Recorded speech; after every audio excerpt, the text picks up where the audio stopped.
চিকেনটা কেমন হয়েছে? কেমন টেস্টি? আর ফ্রাইড রাইসটা কেমন হয়েছে? এটা কি হলো?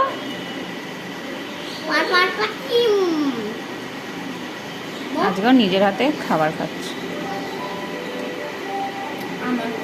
আজকে হয়েছে কি চিকেন? আজকে এটা কি চিকেন হয়েছে গো? দই চিকেন। পড়েই যাবে, এখনই পড়ে যাবে, চিকেনটা পড়ে যাবে।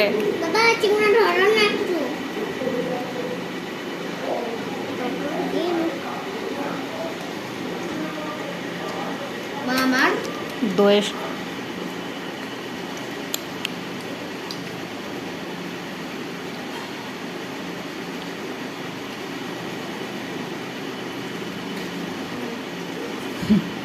পড়েই গেল।